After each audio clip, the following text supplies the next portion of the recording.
কাছে এসে বললেন, ইয়া রাসূলুল্লাহ, ইয়া হাবিবাল্লাহ, আমি মৃগী রোগে আক্রান্ত।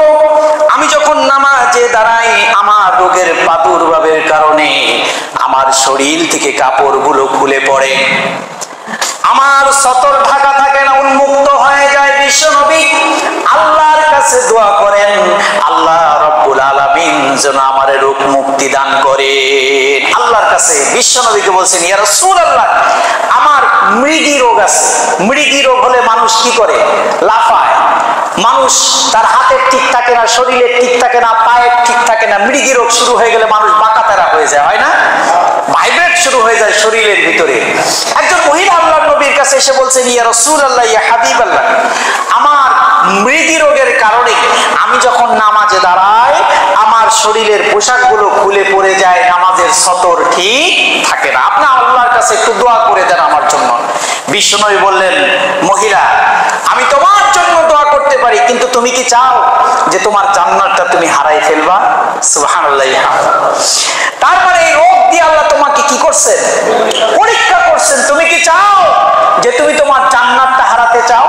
বলে, না ইয়া রাসূল, তাহলে দোয়া করার দরকার নাই।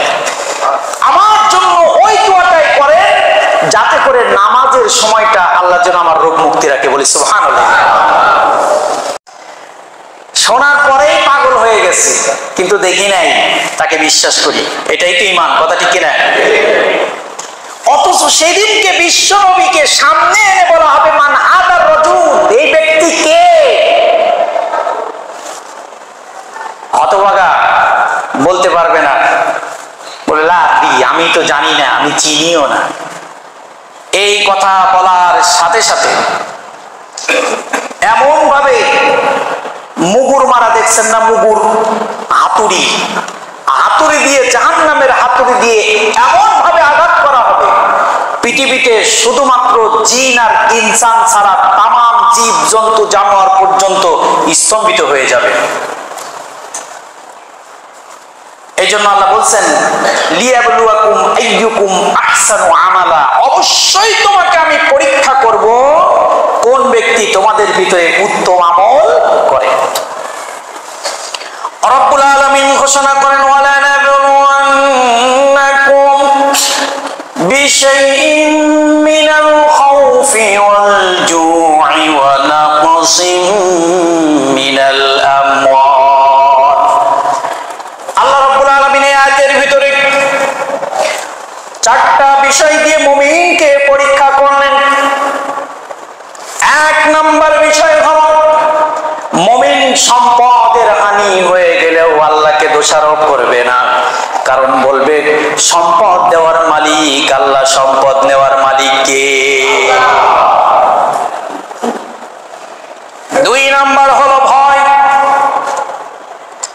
দারিদ্রতার ভয়, ক্ষুধার ভয়।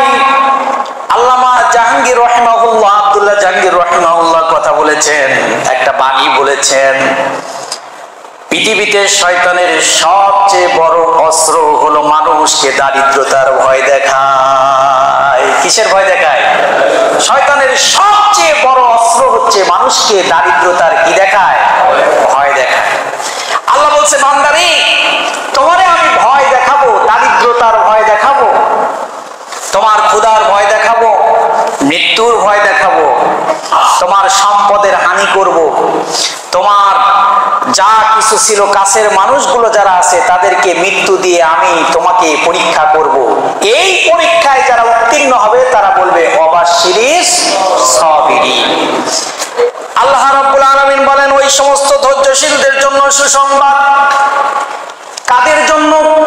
আল্লাযীনা ইয়াকুলুনা, যারা কিনা বলে ফাআসামাতুম মুসিবা, ওয়াবাশশিরিস সাবিরিন আল্লাযীনা ইযা আসাবাতহুম মুসিবা, ওই সমস্ত ব্যক্তিদের জন্য সুসংবাদ যাদের উপরে মুসিবত আসে, বিপদ আসে, আর ধৈর্য ধারণ করে বলে ইন্না লিল্লাহি ওয়া ইন্না ইলাইহি রাজিউন। এই শিক্ষাটা আমরা আইয়ুব আলাইহিস সালাম থেকে শিখেছি। কার থেকে শিখেছি? হযরত আইয়ুব আলাইহিস সালাম আল্লাহ